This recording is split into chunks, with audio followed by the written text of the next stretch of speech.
watching the clock, 10,000 hours go by. I keep putting in work, the tears are filling my eyes. I swear I've never been tested like this, but this is mine. It's not a matter of chance, just a matter of time. Never look back.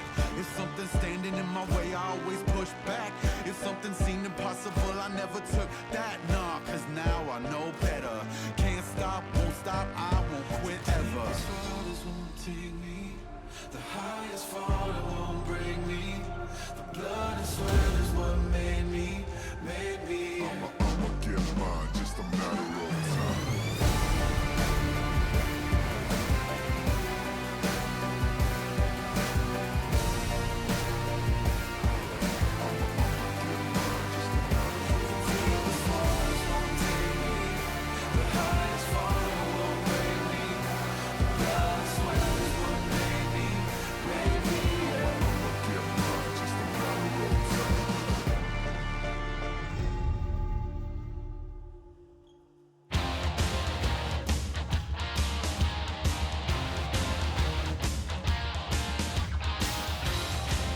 Thank you very much, guys. This is Joel here once again, and we're back with the post-match analysis for the very last time. We just can't have any more of it because it is going to be the last exact one. Can't have any more than this. And we're back with these two guys, wonderful guys that's going to be talking about the games once again. After we thought, when we were just about to think that Jin was going to be blown out 2-0, we're proven wrong once again.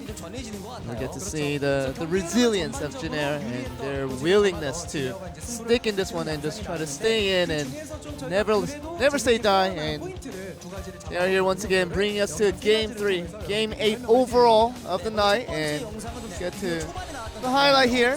Sejuani just coming up with the ultimate right around the jungle, invading in. Yasuo was there to help out as well. And Spirit, we talked about him just getting caught up in that gang, and he flashed out for the time being, and that's actually an ult on the Yasuo.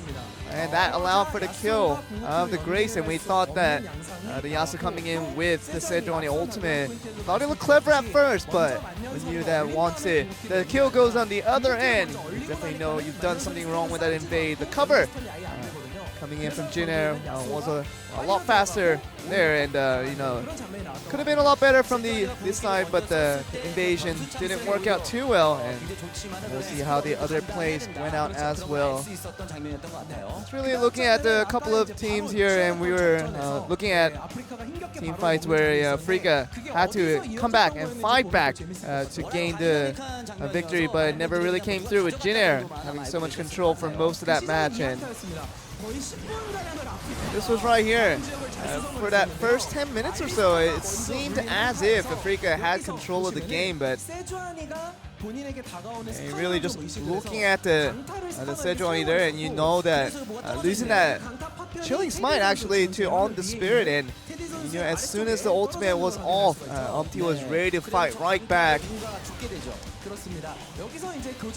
And we just look at it right here as something that could have been a lot different. And just really allowed Kuro to just make sure they held in this position, and for also them to have an extra Chilling Smite with Kuro having in addition to that as well. And that's why Afreeca went to go with the Baron, because they knew the Chilling Smite had went off for multiple instances, because Sejuani used it earlier, and also you knew that the jungler had it, and also Kuro had it in his mix as well. So it was really interesting to see, how we were going to see this thing come out, because in the end, it was all about just really taking the Baron was the only priority for Afreeca there. So much so that they weren't focused on the HPs falling down while they were working around that Baron, and just after they took it, really didn't matter, because in the end, there was been a lot of kills that came from Jin right after that. And Kuro, we saw earlier actually during that encounter that he actually used the Chilling Smite before the Baron actually went down, so a bit of rushed in terms of how Afreeca handled that situation. Could have been a lot more composed, but we're focused a little bit more narrow vision in terms of just going for one objective instead of looking at the fight as a whole. Of course, that wasn't definitely the most turning point, because the game did go back and forth in terms of anyone who could have gotten the win at the end. And we do see, these two guys just summarizing the games for us, and we'll see, just looking at back the replays, I'm sure will help us a lot as well. And it goes to show us that also the fans believe that the ADCs are still strong, and depending on what champion you play in that position, could be a lot better. And Jin Air, sometimes we just expect basically the best out of Jin Air, which is to extend the games for the longest of time. And here we are looking at the Jin Air magic, really just getting to the latest of the latest. Currently, 10:40 p.m. Korean Standard Time. Still one more game to go, and it's got one line summary from Bitto to round this one off. We just don't know, and it really just says we don't know what's about to happen, because we thought that Jin Air would get blown out 2-0 based on how Afreeca played in game 1, but now we're in game 3. We just don't know which team's gonna win. I think we're gonna have to just wait to find out which team is gonna take the victory. And for who takes the victory, we're gonna send it back to you guys to really show you guys the action and show us who gets the victory in the end. Well, thank you very much, Joel. Find out who gets the victory indeed. That's what we're waiting for here. But Teddy will get the MVP win, his first one of the season so far, as this is only Jin Air's second game win. But 5-0-1 was deathless on that Xayah throughout. And by the end, man, was he popping off. Richly deserved from Teddy, who has been kept away from the marksman for the longest time. Finally gets back onto one, finally shows us what he's made of. But it definitely was a long, winding victory. I must admit, I was among the many baited by how cool the two-center four-man Pulverize was, but just like when Wolf was struggling to get the cannon ultimates off while the team couldn't back him up because it was too far away from his team, there was no one to capitalize on the engage, not even the Vladimir with all of that ability power. All the members taken down. Ends up being an easy close after a very long stall by the team of Jin Air. Well, we hear that music, and it's going to be a couple flips coming through from the side of the Afreeca Freecs. We'll see how many it's going to be. Spirit going to be out. Mowgli coming into the jungle. Do we also see a rotation in the AD carry position? The answer is yes. So aiming, stepping in over Kramer as well. Double adjustment. These are the two that have played really any minutes in 2018 season. Let's see what Mowgli wants to play. 2 games so far, Graves and Skarner are his picks. I know which one you would prefer to see, but the Skarner's a 100% win rate to kill you. Oh boy. So, he was actually really good on the Skarner from memory. So. It has its moments. Plain vanilla investment. I'm still interested in that one, but yeah, I don't know. I just can't get behind the Skarner pick, man. You either pop off and you dumpster everybody, or you're just useless.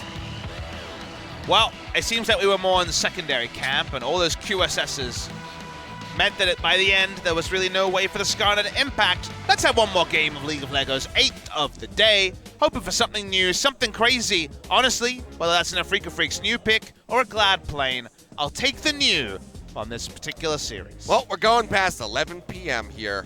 Yasuo going to be the first ban away by Jin Air. Don't want that one in the hands of Kuro, and the Nocturne still going to be banned away. Morgana is going to be banned, the flex pick for a lot of teams. Only support so far today. It was like ages ago that Morgana was played in the game. That's because it was. It was. Physically ages ago. In terms of hours, at least. Leah banned away. We still haven't seen a funnel game on patch 8.12. Which is fine. You know, as a once in a while, I'm not a huge hater. But as a standard strategy, I'm not a big fan. Swainbang going to come out this time. Jin Air played it in game number 1 of the series. Won't be going for it. They have a different first pick in mind. My imagination conjures up the first pick Zoe as a pick for them. Could be. Could be Grace going for that. The Rakan, final ban by Afreeca. So enough respect being shown over to Nova, and maybe just the Sejuani lock-in. Yep, will be picked up here for Umti yet again. Umti was never able to pick up a lot of wins on the Sejuani, the Fleet Footwork Sejuani that he played in game number 2. But it was always a pick he actually excelled on because it does a bit of everything, and he was very aggressive playing around lane priority to make it work. Getting lane priority on blue side, a little bit trickier to have strong lanes to jungle around. And Mowgli sees the Skarner. And you know what? He might just be going for the Skarner, as I'm sure the same sort of screams are happening on in your mind, Gilius. Yep. Well, Skarner going to be locked in for him. We'll see how he fares with this pick. I'm ready for Moving something on to new. the next Let's pick. do it now. Give me the newest pick you have, Afreeca. Ah, a Zoe, perhaps. Kuro's definitely, he's biting a finger here. He's not sure about which way to go. And he's going to go with the flex pick Vladimir instead. Not something new, but not the Zoe priority in the first 2 rounds. How long has it been since Zoe made it through 2 rounds of picks? Been quite some time. Jin seems surprised, honestly. Now, if you Zoe here, does Kuro pick himself a LeBlanc and double ban something else and then just have a winning lane matchup straight up? Now the mind games are wondering, because why wouldn't Kuro have taken it, you might ask? Maybe Jin will just avoid the pick as a whole. Yeah.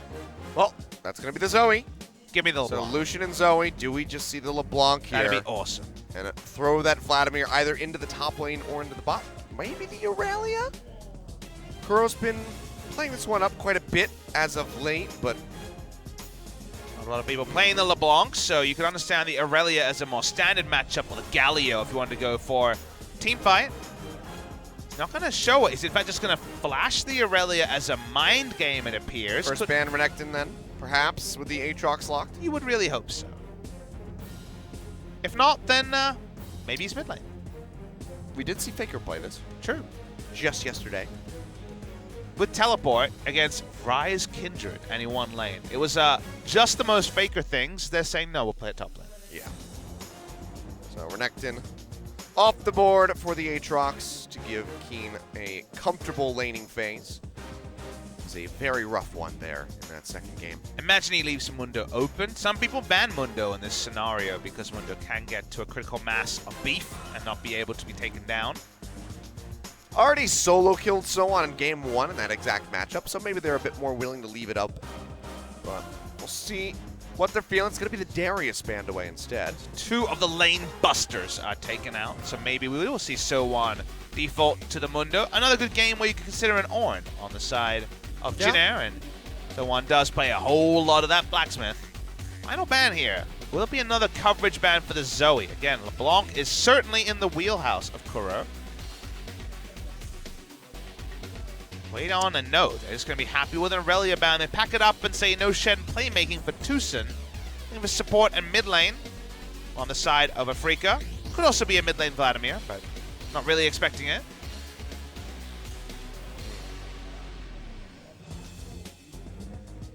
Picks coming through. Kuro doing some thinking. You already mentioned the Galio. Yep. It's a very good pick. Has that's damage just gonna be the reduction. They also have now Skarner Galio, the Dark Flight and the Galio. They don't quite have a Camille, but otherwise they are in great stead to pull off engages. On the side of Jinair, not the most to actually block with the Unbreakable, you would say. But Lucian Braum needs no introduction as a bot lane duo. Yeah, we'll just go ahead and be locked up so can proc those concussive blows very rapidly. A lot of kill pressure onto a Vladimir, because if you get the stun down, doesn't matter if they pull, you can just cull them afterwards. So a lot of kill pressure from Lucian Braum, an oldie but a goodie. Final pick here for Jinair, top lane. Will it just be Ornn? Or will it be a skill matchup? So1 made his name on carries, but the Riven days seem so far behind him. Will just be the Ornn. So initiation, poke, domination of pretty much any duo you put in the bot side with Lucian Braum. I mean, this is a very beefy team from the side of Jin Air. This is maybe where you wish that you had locked in a Trundle instead, but hover over the fiddlesticks for Tucson. Tahm Kench open, and a lot of teams would take Tahm Kench in this scenario because they power picked Braum away from you. And they'll go for the Alistair again. Now this time, he has a lot of backup. He was lacking backup in the previous game. Now, he might even just have a Gargoyle on his back, so Frick can find a lot of engage, and you know, not a lot of ambiguity about this. If they can get a lot of items onto Keen, they'll split push. Otherwise, everyone's going for a ride into the middle of the hero's entrance. Yeah, this is definitely a bouncy castle comp. If we've ever seen one with a Hemo Plague. Just go ahead and cover the ground underneath of the members of Jin Air. All right, now Teddy and Braum swap. Okay, there you go. Be Unfortunate they missed that. Oh, yeah. I guess you could just shift PCs, just move one over to the side. But here we go, guys. Last game of the night. Didn't quite get the full 9, but we've made it to 8. Going to be going beyond 11 p.m. 10:50 right now, just about in Korea, as we get ready to jump in this final game. Jin Air, very close, dangerously close to getting their first series win.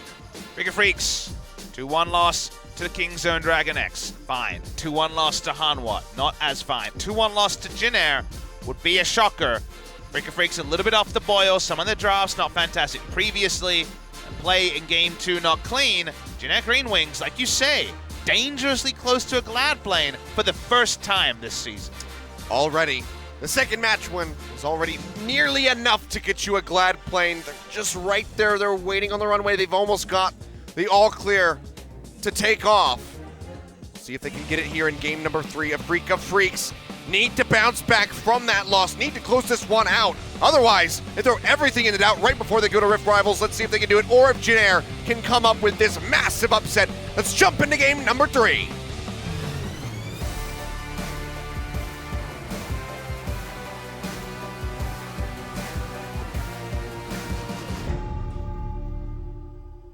소환사의 협곡에 오신 것을 환영합니다.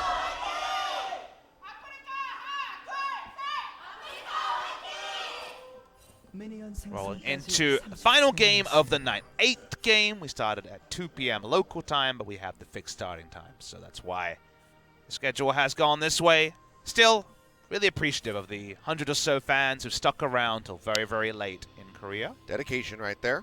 And to all you viewers in your respective time zones. Had a lot of people come through the stream and understandably not stick together for the entire time. As Lucian has been, from reputation, picked a lot this season, but I feel like a lot of those losses were against the likes of the Vladimir, against the likes of the weird and wonderful bot lanes we've had so far. Mostly on 8-11 with 8-12. They've been forced out a little bit. Afreeca Freecs refusing to go anywhere near marksman where possible. But they've gone to Kuro's old favorite, the Galio. We'll see if Mowgli can have a better showing on the Skarner than Spirit. Thought maybe, with aiming coming in, that we would see a standard 80 carry pickup. He has been the one to actually run those, but no, he's going to be going for the Vladimir as well. As Tucson finally gives us some cowbell. The unseen cowbell. That's the deadliest. I gotta admit, I'm actually really upset with Kuro for going for this skin that I actually hate. I really don't like that Galio skin. I'll take any of the others, including Vanilla. I actually didn't even spot which one he's going It's the legendary one. Really not a fan. But that's only a very small thing. We could see a battle for that scuttle, and it seems like Mowgli decides that he's just gonna bounce out of there. He saw that the Braum was on the way. Very hard to get any advantages around the Vlad Alistair lane because Lucian Braum is just the biggest lane bully you could ever ask for from conventional wisdom. Yeah. So we'll end up giving up the scuttle. Well, already not a good look that Mowgli had to just dip out of that scuttle crab. In the meantime, exhaust coming down. Grace just going to be one that he picked up. Kuro to answer. Keen's the big benefactor from Big Man in game number 3 compared to game number 2, where he thought he found a spot for an 8-truck. So spoilers, he did not. Renekton came out and did his Renekton thing. Mowgli just desperately would love Scuttle Crab. He's going to get the topside one. Please don't come here. Please don't come here. Good work. Good hustle from Mowgli. Goes 1 for 1 on that. Meantime, Keen is going to be farming up to see how much of a threat he can be to this Ornn. Ships to the 9th for now. Umti. Ships maybe about to crash. Yeah, they're definitely sniffing around each other, but they don't actually have any confirmation.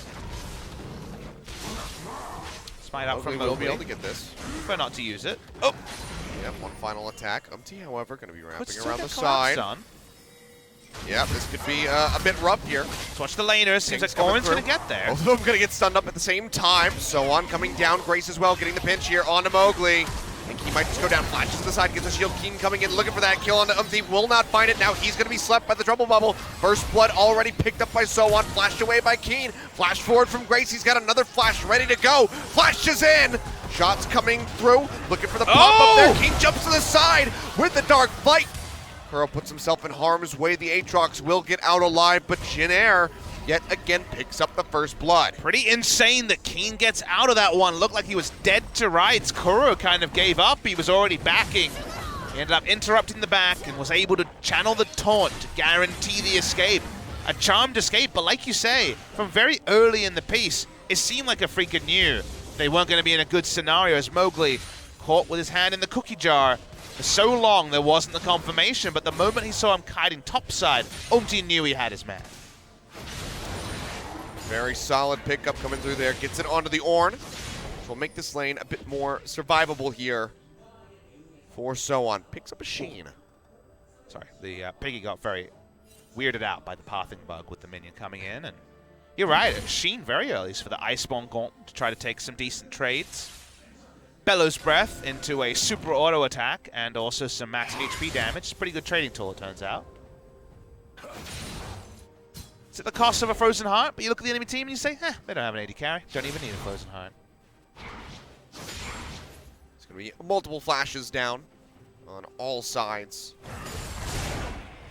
I think a lot of people will look at this series and, you know, take a Say, step back. happened? Take a step back and more generally ask what happened to Afreeca Freecs, because I sat there at the start of the season and I said Afreeca and KT, these two teams are really shaping up well. KT have also got the talent. Afreeca Freecs have got the coaches and the research, and the Afreeca drop-off has been very surprising. They seemed very ahead of the meta when it was in flux, and we've always given a lot of praise towards their drafting coach Zephyr, who went over to Hong Kong with the Korean national team, but just in weird ways they've kind of fallen apart. I thought their drafts last series against Hanwha were quite poor. For himself will be able to get away because Galio. Some of their play this series has been pretty disjointed, and they seeded the early game in a way they just couldn't afford to Jin Air in game number 2. There's been a lot of surprising factors as we just saw one person caught. What about another type of catch? Season on a roam. Smite comes down. Umti will go ahead and claim the big raptor. Not going to be getting anything for that. Have a chair. No, but just going to go ahead and hit him with the seal chair. No disqualification on the Rift, by the way. I don't think we always announce that, but no DQ rules. Not quite a hardcore match, but if enough kills come through, we can just call it a hardcore match. Bot lane being only 10 CS behind a Lucian Braum is pretty good for the Vladimir, all things considered. We take a deep breath, we sit back in our chairs, get comfortable, Achilleos. This could be another long one on what has already been your first exposure to Super Wednesday. And the only exposure. So, there's at least maybe a slightly fortunate takeaway from this. No, I'm just more League of Legends. Always good. I'm sure there's plenty of people who tuned into the beginning of the broadcast and like, wow, LCK is on early again. But you know what? I watched that first series. Man, MVP got clapped. I'm going to go to bed. And now they've woken up and they're like, oh, hey, LCK's still on. And I think that's cool. You know, I've definitely had that when watching streams before. Usually on personal streams, like a Scar 24-hour stream or something. But I do appreciate people joining us. It's been, again, a bit all over the place. The first series, so different to the two that followed it. Our expectations in the dumpster. We're like, okay, Hanwha and MVP, they're pretty equal. What's going to happen? Hanwha smashes them. And the two kind of winners-elect in Gen G into Afreeca Freecs have both toiled pretty hard in their series.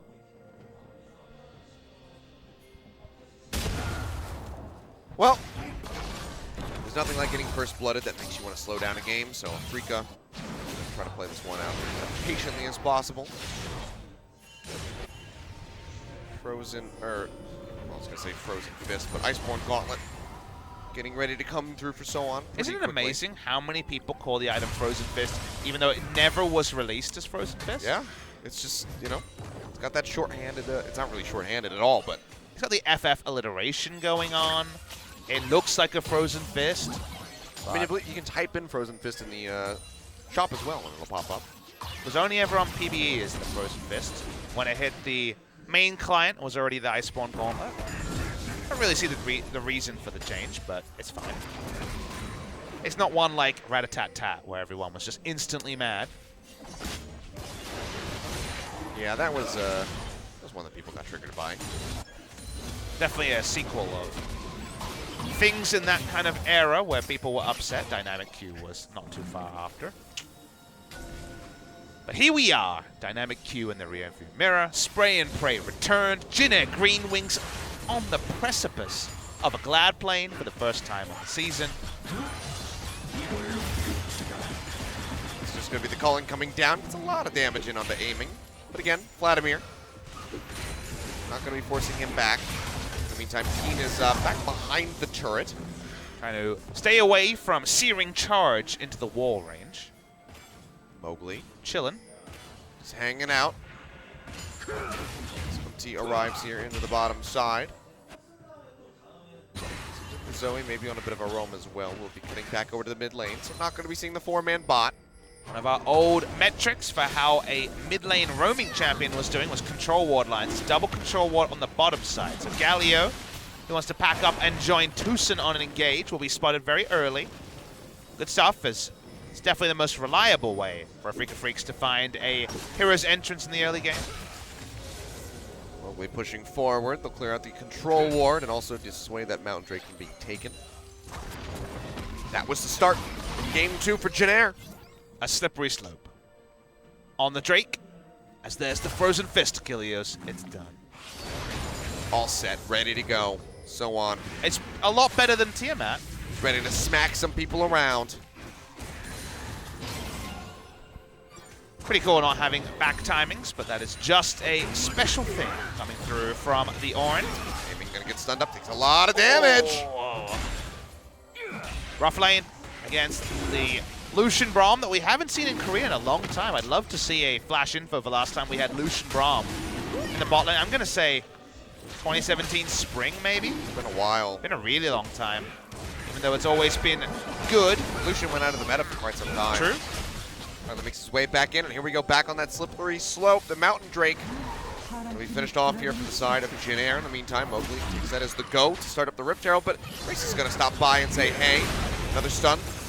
Maybe coming through for aiming, but no, he's got the pull. Get some HP back in the end. Vladimir just trying to tough it out. You know, he knows in a rough lane. It's not quite Aatrox versus Renekton bad, but it's pretty bad. Just trying to get through as much as he can. Probably the same build here from aiming that we saw with the Spellbinder on the way. Mid lane, Kuro and Grace, and for nice once the action. Galio gets the better end of the trade. Yeah. Chunks him out. Grace still going to be fine, though. We'll go back. Whenever you anticipate the portal jump, it's very easy to hit your Q. Nice way to get a trade up on a champion that usually trades from outside of trade range. Also the Justice Punch. Always be ready with that one. Mowgli zipping in, looking for ulti. Oh! That was sick. Beautifully done. Wow, okay. That was actually really well done. I think it was on purpose. I guess we'd need to slow down to know for sure. We had the interrupt and then flashed over.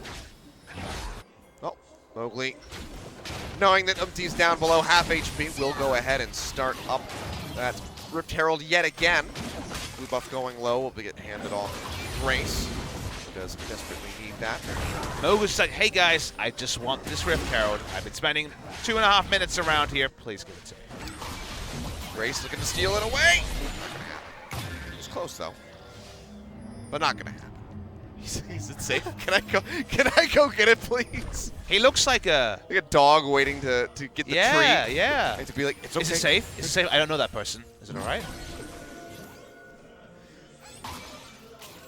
Like if you have a dog and the cat, and the dog is afraid of the cat, and the cat's sitting in front of his toy. I'm just gonna grab. Oh. The Rift Herald's a nice little treat to pick up. Something that kind of desperately needed for Afreeca, because previously all the treats had gone the way of Jinner in the early game. First blood and first turret. Waiting for Kuro's first as well, and I mean by that, I mean first use of the hero's entrance. Might actually be level 2 before he actually gets it off. It's looking that way. Already 13.5 minutes in, just that first blood coming through for Janair. About a 500 gold lead. Start things off. No objectives being taken outside of the Rift Herald and that one Mountain Drake. See where Afreeca is going to try to put that Rift Herald in. Aiming, going to go low. The calling coming through, getting the tags through. Teddy flashing forward. We'll go golden. Hero's entrance does come through from Kuro, but not going to be finding any knockups. Pretty costly that they have to use stopwatch, and crucially, Hero's entrance was level 11, so the cooldown won't be quite as punishing. That's what happens when Lucian walks up, and that was without even a Braum auto attack to set up the concussive blows. Yeah. Already a lot of damage done to this turret, and Umti's here as well. Coming in from the side, TP now going to be drawn out as Kuro looks to join in from mid lane. Here's going low. Grace just firing away from the side, and now Mowgli coming in. Gets the suppression down, tries to drag him through. Glacial Prison coming over the wall. Grace going to try to exit. Taken dangerously low, but no further aggression to be found from the side of the Afreeca Freecs. So many almost, but nothing actually registers. No one goes down. Teddy has to leave and disengage with low mana, so maybe the turret take is difficult, but Umti, he's not giving up just yet. Still pushing forward, clearing out vision where he can. Still wrapping around the backside. Control Ward's going to spot him, but he can take that down. Locally nearby, but no Impale to be worried about for the members of Jin Air. No Hero's entrance, no Impale. Really not that much threat. Oh, Kuro trying to kite his way back. Not going to get clipped by that trouble bubble as Umti pushes forward. No Glacial Prison to try to lock down the Galio, so Kuro will be fine. In the end, can hold on to his flash. So close to a burst of action in this game, but that's kind of been the subtitle of the series. Been a lot of almost, but not a lot of oomph behind some of the attempts, and the setups have been very extended, noticeably from Jin Air in the previous game, where they took forever to start the Baron and actually got stolen under their noses by the Afreeca Freecs. So many tools down. Jin Air could have tried to overstay, but they refill their mana, they go back for a buy. By all means, as Afreeca Freecs are able to delay the turret going down and kind of bail the Vladimir out of the laning phase ending before he wants it.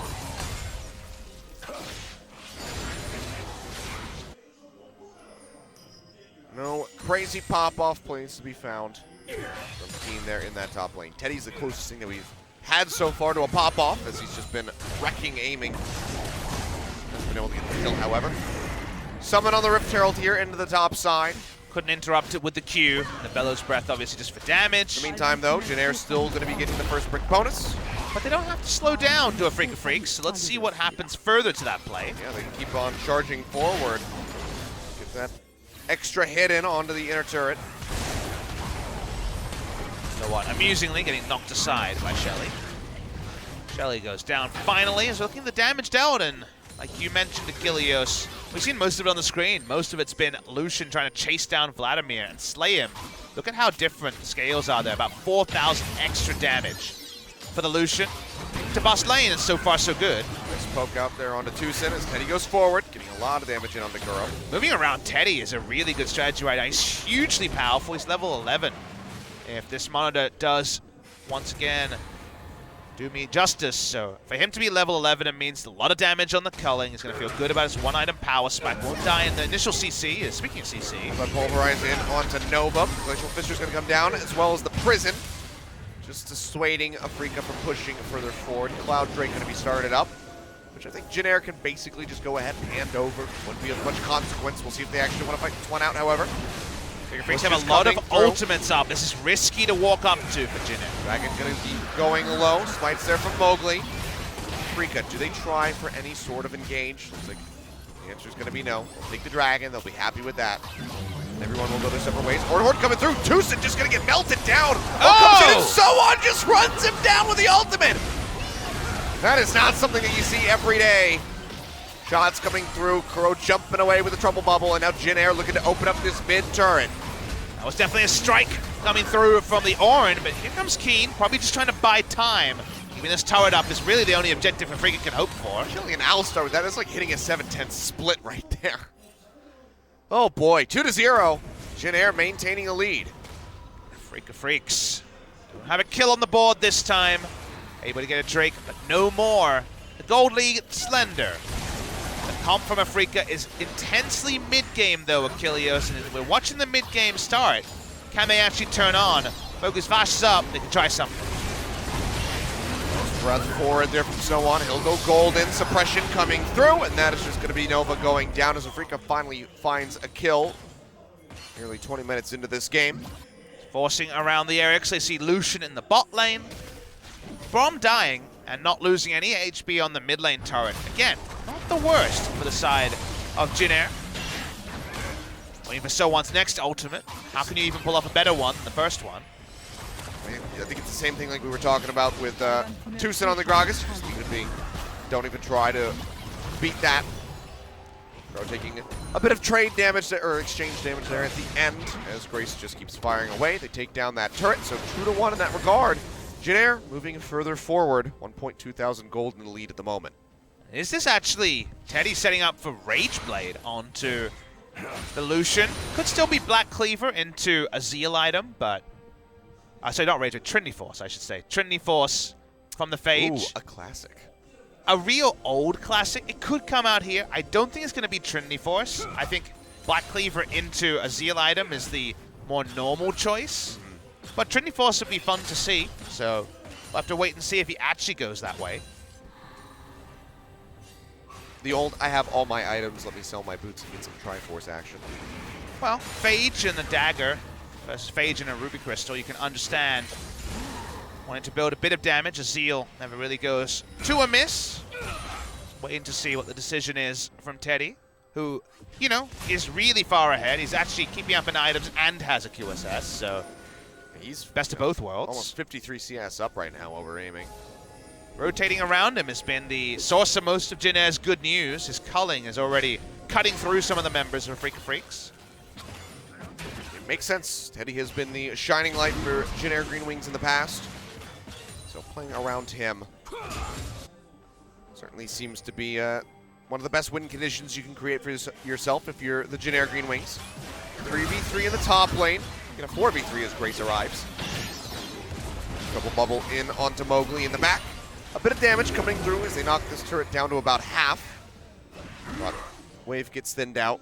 Jin-Air do not have a tower to retreat to, so have to be very careful. Need to be trading up, doing quite a lot of damage to these turrets on every minion wave because Galio was mid lane, and the bot lane, Aatrox getting closer and closer to a second item and coming truly online in the side lane. So Jin-Air end up backing away. Don't really gain too much around the Lucian that time. So one has had a good game so far, and yes, it does appear to be Black Cleaver from the Lucian. Just a dagger for power.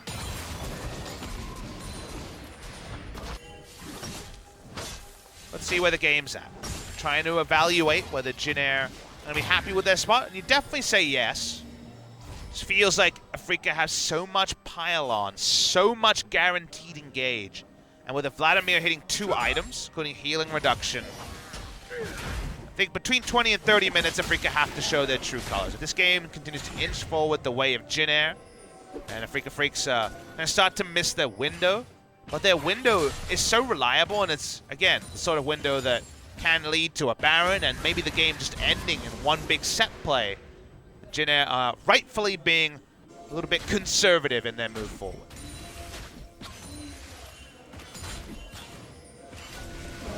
Oh, Tucson into the headbutt pulverize, finds 2. Hero's entrance coming down as well as Koro arrives. Gonna be the Impale coming in as they drag Umpty through. This will be big. Fall down to half HP. Ornhorn coming through, knocks up 3 members. Tucson, another 3-man pulverize, but maybe pays for that one with his life. Goes golden right at the last possible second to try to stay alive. Flashes away, and he will make it out in the same time. Keen rips people apart, finds a double kill, helps hand Koro over 1. And just like that, Afreeca gonna have the lead, 5-2 now. Koro gonna get slept, but Grace, he's got to start making his exit. He is the only one left alive on the side of Jin-Air. What does it mean about Baron if Grace is still alive? Seems like Afreeca say whatever, we're still going to it.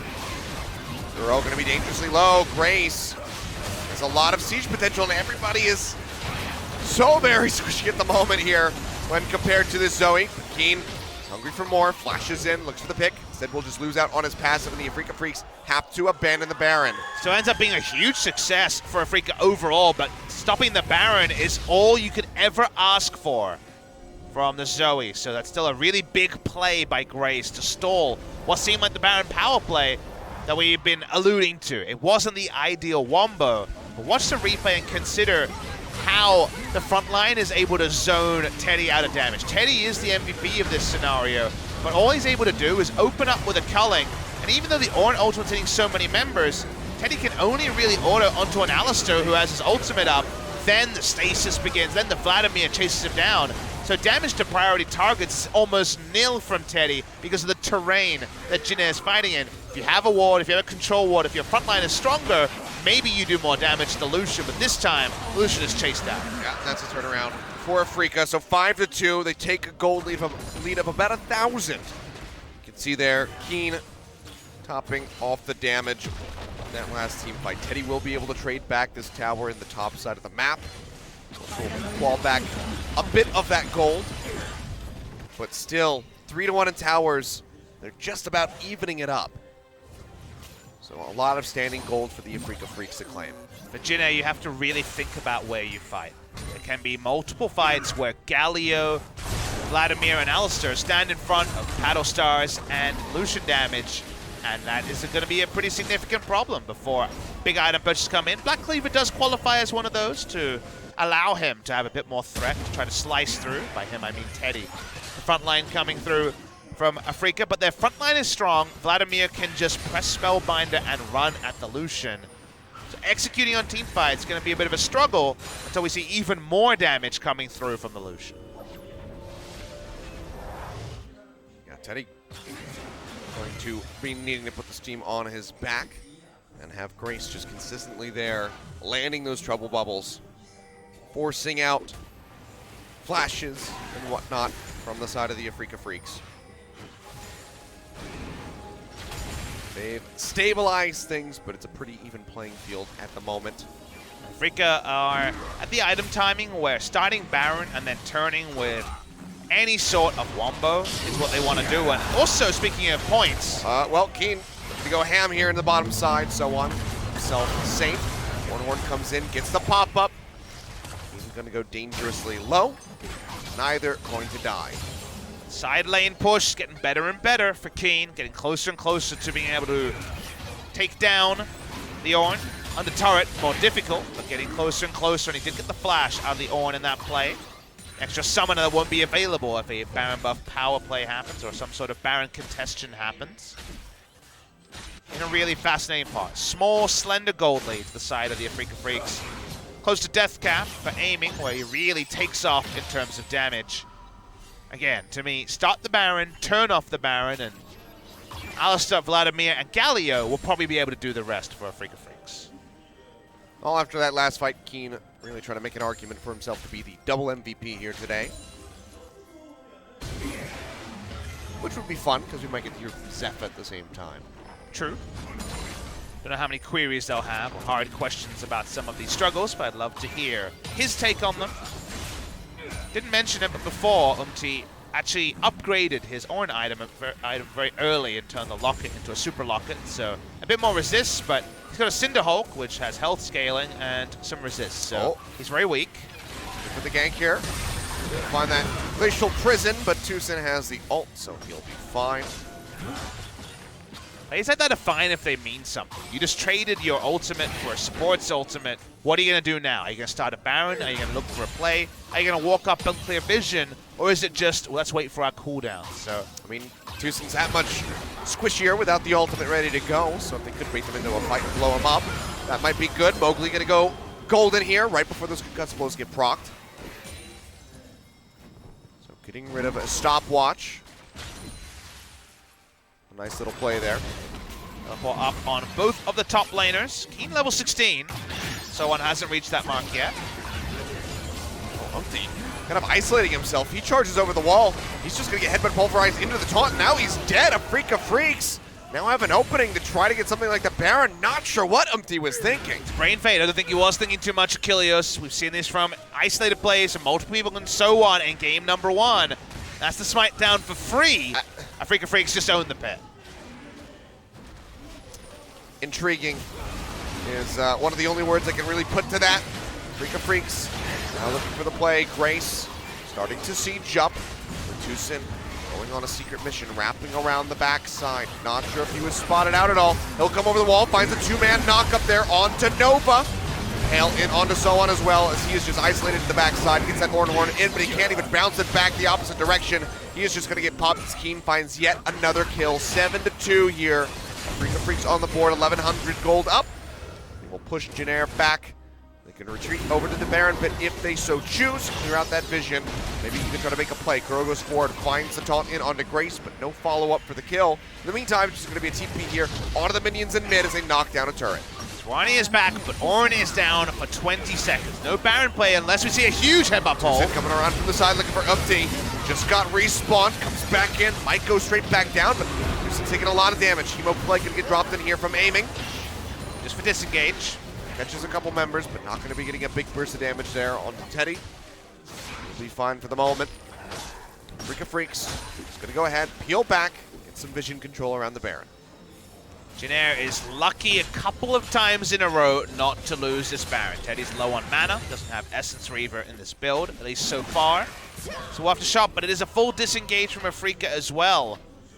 And Afreeca are so close to blowing open this game. I think with the Baron, Alistair can just ult, dive, and they can perhaps end the game in a single Baron buff push. Without the Baron, all they can do is team fight. Not getting multiple members is extending this game once again comfortably past 30 minutes.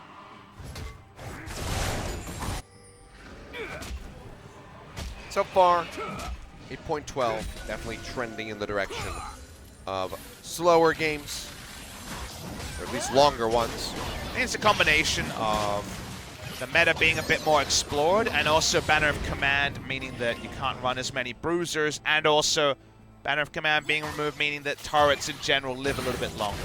Marksmen need more time to get the items to be able to start sieging. Longer laning phase expected, more Gathering Storms also probably on the way. Together, all those things have conspired to, like you mentioned, the 31-minute average time going up. Ocean Drake going to be taken here by the Afreeca Freecs. Horn coming through. To pop up onto one, into the Glacial Fissures. They look for Kuro. He's going to go golden. Barely staying alive at the moment, as is Keen. He'll get popped. That's going to be Kuro going down. Jinair to press this advantage. They have Tucson isolated. They'll take him down. 2 members dead. Do they just go straight for the Baron? Looks like the answer is going to be yes. Yeah, it should definitely be less. This is the sort of fight where Teddy could actually put out the damage. They could fight down closest target. Previously with all the CC, Keen had been the consistent damage dealer on the side of Afreeca. This time it's the Lucian, this time it's Teddy, this time they're trying the Baron. And with only Mowgli with Smite up, he's not even going to go for it. Yeah, they are going to get it. Mowgli just clearing out some vision. Afreeca Freecs on the back foot yet again in this game. Jinair will overtake the lead. Now they have the Baron to continue knocking down turrets. Afreeca just going to get an Ocean Drake. And the Ocean Drake is where everything went wrong. They realize they're horribly out of position as this play starts. The issue you'll notice is that in the front line, first Kuro has to use his stasis, and then Keen, who previously was actually the biggest damage dealer in the back line through all the CC of his teammates, is then forced out of position. So one by one, they were able to be focused down by 5 members with a huge terrain advantage on the side of Jinair. They take them down, the items roll in, and big cost to the misfire by Afreeca Freecs. Potentially massive cost. Just have to see how much Jinair can get done with this Baron buff. We were seeing Freecs. Oh man, the damage numbers there are just. It's because one by abysmal. one, they gave up their health bars to be in the front line so someone else didn't die. The buddy system was going, but when it came to actually being able to cause threat, it was denied away from them. Now with the Baron and a strong siege, they have a Marksman and a Zoe. Even just an Ornhorn to zone. They should bring up 2 minion waves and take some of these inner turrets that so far have evaded Jinair. Rough tidings here for Afreeca. Already the loss against Hanwha Life. Very costly for this team and the reputation they were looking to establish here in summer. A loss against Jinair. Even more damning. Teddy just pushing through, looking to solo down this turret in the mid lane. Who knows about that? Girl can do. That's going to be the Impale going through in onto Umpty, but he's still going to be fine in the meantime. Mowgli going dangerously low. Glacial Prison down onto Tucson. Pops the ultimate, keeps himself alive right as Kuro arrives.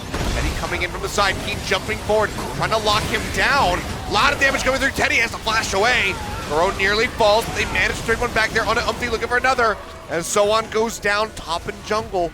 going to be eliminated. Afreeca Freecs holding on by a thread, keep trading back kills. And every team fight goes one way and then the other when it comes to execution. This time Keen is actually isolated with the Lucian, who walks in, skates in, and then tries to take standing DPS with Keen on Aatrox with multiple items. Here's the problem. Teddy wants to be behind, focusing the same member as his tanks. He goes for a flank, walks up, and he's like, I'll just take Keen. No, mate, this is Rage Blade. Level 17 on the Aatrox, and that means that Aatrox gets the free hitting that was denied from Afreeca Freecs and led to the Baron. Bit of a seesaw coming through, just keeps going one way or the other, and Afreeca is actually going to be maintaining a gold lead despite Jin Air getting that Baron. Go on, ready to respawn. Rejoining the squad, we'll see what Jin Air can even try to get done here. Well, Turn advantage is gone. Definitely squandered the Baron buff, you'd have to say. Yeah. They had to fight hard to get it. They've won one team fight this game. It led to a Baron. As you see, the Aatrox does just the most damage. That's just Aatrox. That's how Aatrox rolls. And Lucian should never be in range of Aatrox as a conditional range champion, largely a melee champion. Big positioning mistake from Teddy, and you know, we talk about Teddy in the past. Again, he's played less marksman this season, but that's not the Teddy we know and love. He needs to be very on point if Jin Air will pick up their first match win of the season.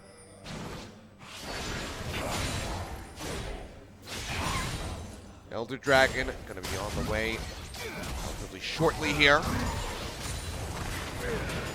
After that Ocean Drake. So, yeah, some gold gained, but again, don't think we're balancing against the gold from the Afreeca Freecs. Eddie on the side, they're going to have the lockdown coming through. He dashes away, manages to stay alive. Culling comes out, and Grace just eliminates Mowgli. Girl now surrounded, big pulverize coming through from Tucson. It's a massive knockup, but So On will manage to kill the Galio in the end. So far, the 2-for-1 coming through in favor of Jin Air. As they try to kite their way out, looks like they will be able to do so safely. Oh, it's still so even. This game's still so up in the air at 36 minutes. Teddy was able to outplay a lot of engage. Used his QSS, got away, didn't even have flash for that. And yet made it look easy. But then Aatrox pops the blade, and you start to wonder as Jin Air if you have enough to actually fully win a fight. Keep pushing very far forward. Go ahead, just work that minion wave into the mid lane tower. Make some jungle creeps on the way out. Cramps. You getting any cramps over there, Achilles? We are in hour 9.5. Yeah, I'm running out. I kind of ran out of energy drinks at this point. Did you know our call time at the studio was 12 hours ago? I do know that, unfortunately. Well, we're ready to keep going. We're ready for 94 minutes. Bring it on to us. There's 60 minutes left here, Achilles. Come on. It can't go much past 1 a.m. I mean, we've been here really, really late before. This is Super Wednesday. I mean, this is what we want. We're feeling great about it. I'm hyped. I've gone to the other side of sleepiness to completely being ready to shout about some League of Legends. I mean, have you met me? Of course I would. Yeah. This is still baby stuff. We've had some much later nights. Winter 2017 comes to mind. Hey, 8.1 comes to mind. When we could not get a cab. We had to be picked up from the studio. By Gorilla. With Gorilla, yeah. That was good times. That's a story for another day. This story is going to be about the sad plane or the glad plane. One of them has to be tweeted out. One of them is imminent. We're at 38 minutes. We still haven't had a real teamfight victory hard one way or the other. There's been no wipes. Everything's been 2-for-1 or 3-for-2. Baron going to spawn in 30 seconds. Elder Dragon up as well, Afreeca. To the bold, the rich, as I say. Let's see a super play. We've been overdue. Afreeca right now looking to push in, try to get some vision down onto that Elder Dragon. Don't really have anything in the vicinity for the moment. They have 3 dragons to their name, so it would be a very nice pickup for them. And I'm sure neutral fans are pretty undecided about who they want to win here. I know a lot of people love or ironically love Jin Air. Long tenure in the league and famous for many things, including long games. Glad playing, another great thing about them. And then you have Afreeca Freecs, who are going to Rift Rivals in a week's time, potentially off the back of multiple losing series. So for a neutral, this is probably a pretty interesting one about who you'd rather prefer to see to win. Afreeca Freecs walk up. They're leashing the Elder, Tucson on one of his walks, but there is a ward to spot it. Well, they're not yet at half HP. Afreeca trying to delay this as long as possible. Tucson goes to the backside. Pulverize going to be used on a team that headbutted away. Nova dragged in by the Impale, tries to escape, dashes in the side. Keen goes in, double knockup, and that's going to be the Braum eliminated. Afreeca Freecs pushing forward now as Jinair start running for the hills. Well, the Dragon could be started again. Afreeca could go to Baron. They have multiple options here. Seems like Elder is going to be the call. They may have options, but a lot of their comp is Wombo, and the Wombo is down for a while. All their AoE abilities are on cooldown. So you don't have to surrender if you are Jinair. And in fact, Jinair are the ones pulling the team up top, and this is going to be a pretty fast Baron. Afreeca on the run. They just lost that inner turret. Jinair trying to try to finish this, but then they have to take the fight. They don't have the Braum. Now looking for the exit. Keen pushing but forward. Achilles, But all their stuff is on cooldown. That doesn't matter if Afreeca Freecs are there. They can't force. However, they can't back either. Here comes Kuro. Wait for the taunt. They're going to be cut off. Yeah, four-man taunt going to be coming through. On all likelihood, finds three. Grace going low. Will get pumped as Aiming goes in instantly. Finds a double kill. Now looking for a bit more as Zoan cannot escape. Three over to the Vladimir Umpty in the back line.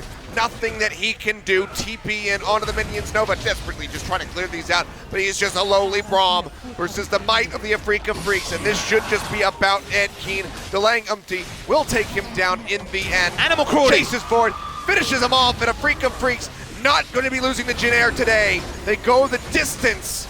They pick up their second game win, but they cannot get the match victory. 41 minutes on the clock. Afreeca Freecs will take it home. So close, Achilles, so close for the side of Jinair. They thought they'd finally taken off, and in some ways they did, but in the most important way, their season is still stalled. Afreeca Freecs just about close it over Jinair GreenWings, but it's another 2-1 series, and it's another series that tells you that Afreeca Freecs have a lot to work on. Yeah, it's a sigh of relief, but there's still a lot of issues clearly that they have to work through. VOD review session after tonight. Probably going to be a lengthy one, both for the Afreeca Freecs and for Gen G. It's certainly not their day. In this surreal spot where Rift Rivals kicks off in a week, and who's strongest Korean team at Rift Rivals is another question we don't really know the answer to, because the only team who seems to be pretty good is Griffin. And even then, some people will say they haven't faced Afreeca, they haven't faced KT, they haven't faced Gen G, they have beat Kingzone, but wasn't about Kingzone. People have questions and we don't have all the answers. I have an opinion, you have an opinion, everyone has an opinion. When it comes to the remainder of the 4 squads, we're still unsure. We still don't really know where they're at. And Afreeca Freecs really had to labor. We're going to see the replay here, and it seems like your first call was correct. They'd have to fight. With the ults down, I thought maybe Jinair could find a way out. But the one who wins this is Kuro. Really good path into the back line. The taunt was going to hit 3 at minimum. Those people go down. Jinair GreenWings slayed where they stand. That will be Afreeca Freecs closing out an intensely close series. So back and forth there in game 3. Seemed like Jinair might have actually been able to push over the finish line, but cannot get it in the end. Afreeca. Keen with the Aatrox, just too good. As they do close that one out, but yeah, I'm sure Zepha's got some choice words for these guys. I don't think Zepha's blameless, though. I think some of his drafts in the last 3 have not been as trend-setting as he was around the playoffs in spring and also the opening of this season. So I think there's blood on everyone's hand on the side of Afreeca. They'll be happy with the victory, but still have a lot of work to do as a squad. For Jinair, by far their best performance of the season. I think they were much better. Yeah. But they still were guilty too often of kind of having all the eggs and then dropping 1 or 2 at a time. They had the baker's dozen, then they had 12, and they just could never actually get everything together to just actually get over the line, to actually take Barons that were in their control, to close games. They set up really well. Even teamfight execution from Teddy was up and down, and everyone's equally guilty on both sides. Unfortunately for the side of Jinair, they just don't have the runs on the board. They don't necessarily have the players and experience they did in spring With Wraith out of the lineup, with Nova, they have some youthful exuberance and some great plays from Nova, but overall, the shot calling seems weaker. Still just have to clear things up. You can see, though, players certainly taking this loss very roughly as they got so very close. Umti is definitely inconsolable there. Always sad to see. Still a young player. His tears in his rookie season we remember, and here he is a year and a half later knowing that he made a pretty big mistake this game and not one that he would want to remember. Yeah. Obviously not wholly his mistake, but you have to remember that this team still doesn't have a match victory. This team still has a lot to do. They were so close to one here at Gilios, but in the end, Afreeca Freecs shut the door on them. Never like seeing that. Always a shame. See a player go through the emotions like that at the end of a game, but Genair have been on struggle street since the start of this split. They are still tied for last place at the moment with BBQ. Split timings really count against them as well. They got to play again very soon at Gilios. There's not a lot of time to decompress from a match like this. Keen will win the MVP. The last game, 7-0-5, 80% kill participation. Some of his team fights I thought were pretty outstanding outside of the one that led to the Baron pickup from the side of Genair. Well, it means double MVP win here for Keen, as we will get ready to hear from him. Meantime, we'll take a look at some of these highlights throughout. But again, this was so back and forth. Really was anybody's game for the longest time, but a couple minor mistakes just start snowballing and exacerbate things for Genair. Not often do you have a best of 3 where 12 players and also both sets of coaches will say, what if I did that differently? Everyone had something they could adjust, whether it was priority in game 1 or some of the plays. Obviously, Umti's play the most visible on the screen and the after effect the most heartbreaking on the screen, but it was so close and no one was really able to hold their head high fully after this series. A lot of orange horns, a lot of close team fights. Positioning from Teddy in this one, I think, will be Teddy's moment where, you know, he was coming from mid lane, so you understand why he was where he was, but you also don't understand why he didn't choose to just walk to where the Gromp is, skate over, and find some front line to fight behind. Yeah, had he been on that side, Kuro in all likelihood would have went down, maybe even Mowgli joining, and it would have been a completely different game. But just some odd decision making here and there. Again, it was just one mistake leading into another, exacerbating things for the team. Tucson, I think, an honorable mention as an MVP, had some really good pulverizes coming through, catching multiple people and barely escaping with his life numerous times. But Keen in the end, just celebrating the life and times of Aatrox as we know him. This is an excellent team fight, and I always appreciate someone knowing the tankiness and the damage going into the back line. So yes, an extended chat with our Korean national top laner, Afreeca Freecs. They just about stumbled over the line, but they were wounded. They certainly had to labor. Well, a win is a win is a win. Can't be sad about that. But we'll go ahead and throw over to Joel Discord. I will re-promote you for the translation. Thank you, Gilios. I'm back. This is Joel with the last time on the translation duties, and we're here with the Afreeca Freecs winning out. We're gonna have an interview with them to see how they felt about the game.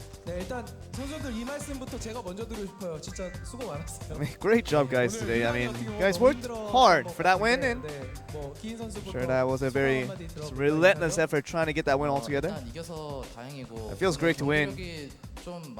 I think our performances individually weren't great and something we shouldn't be proud of. And we just try to do a little bit better in terms of performing-wise next time around. And it seems like you guys aren't too happy, not because of the win, but just because of the fact that you guys could have played better.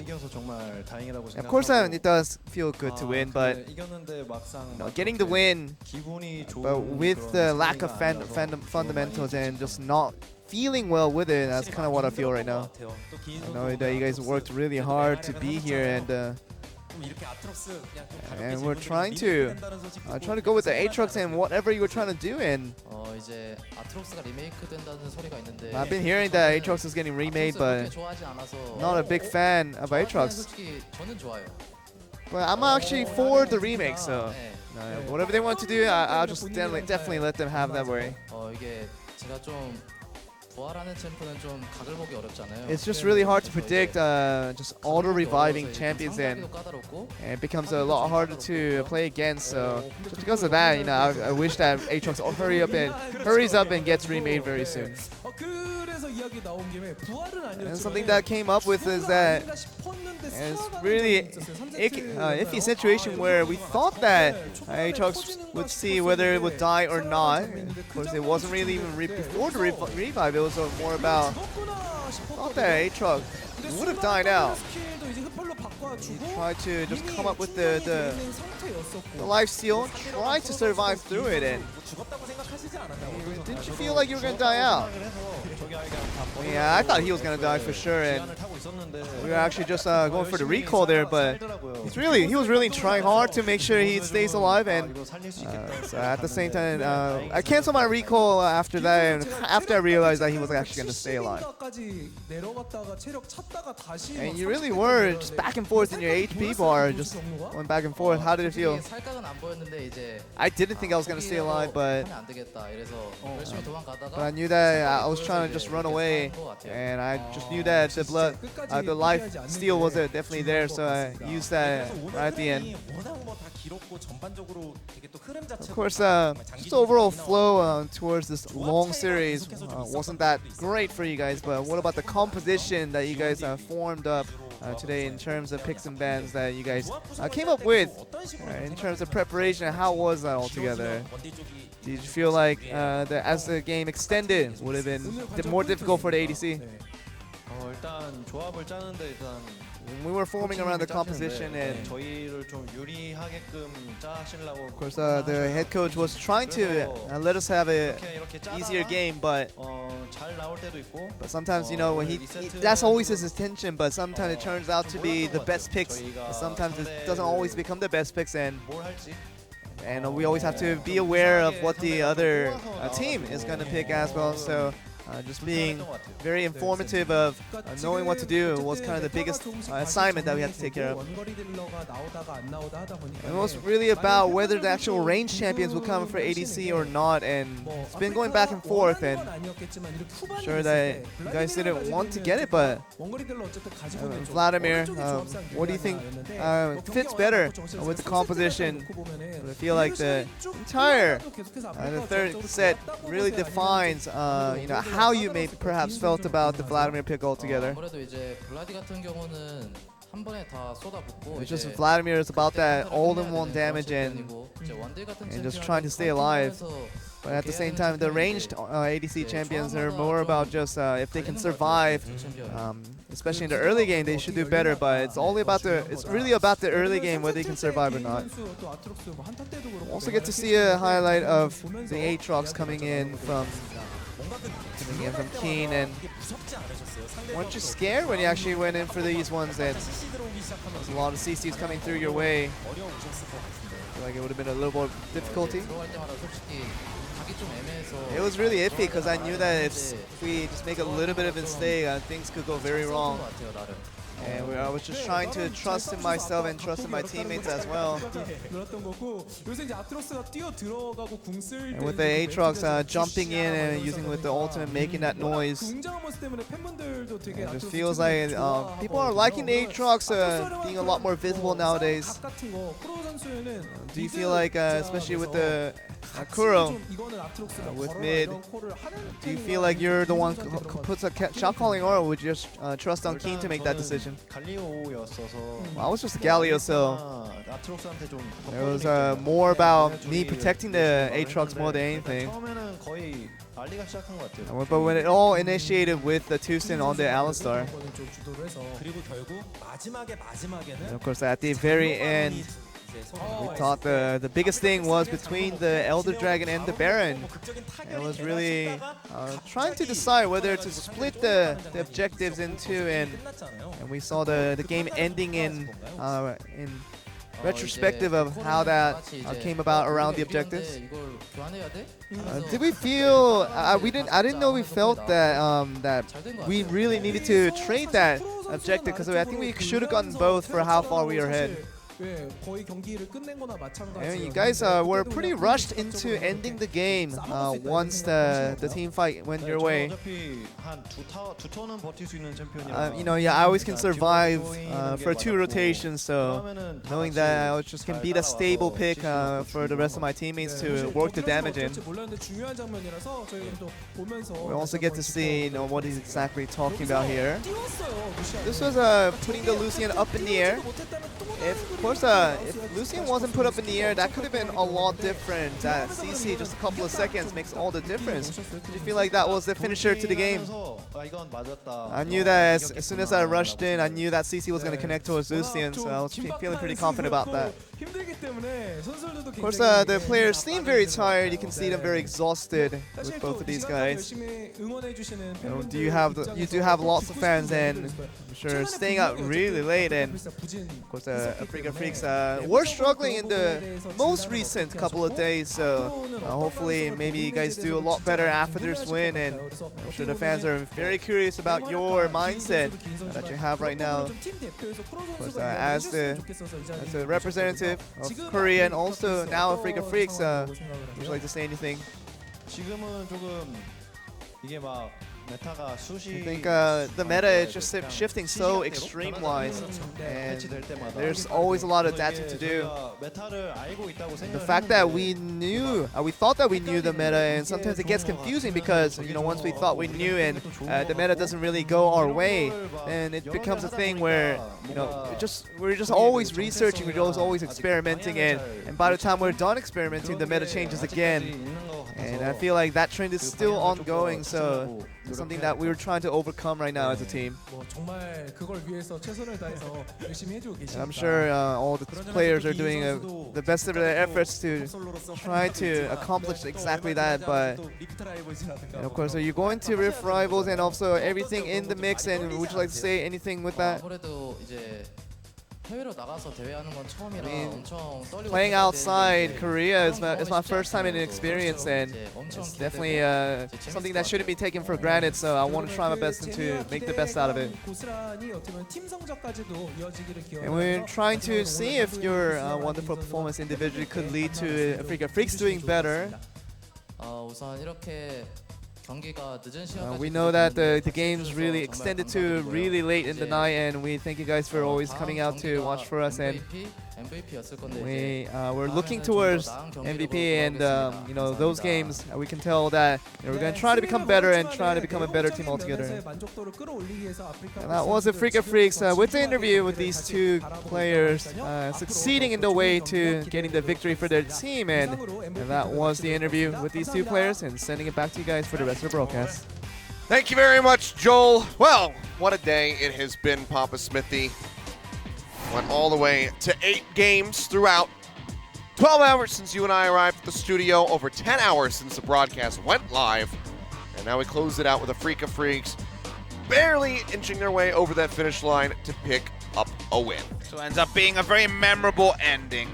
GreenWings unable to close out the series. The tears flowing from Umti's face. Never a fun thing to see. Reminder of how competitive this game is and how many hours, no doubt, were put into what was a gutting loss for Jinair. A tie BBQ at the bottom, and sadly Achilleos, with how and what we've seen so far, maybe we know the 2 teams that will be in relegation, so we don't call the 11 series before the end. But BBQ and Jinair have both been off the pace compared to the rest, and with SKT rising, someone has to be bottom 2. Yeah, I mean, I think just based on how every other team is performing, it just seems so unlikely that BBQ and Jinair can escape the relegations. We'll have to see how the rest of this season is going to unfold, but right now looks like that's where we're headed. Tomorrow. But some good matches coming up. It's going to be KT Rolster up against Griffin, and then Kingzone up against a rising SK Telecom. As you say, they just took down KT Rolster in the Telecom War yesterday.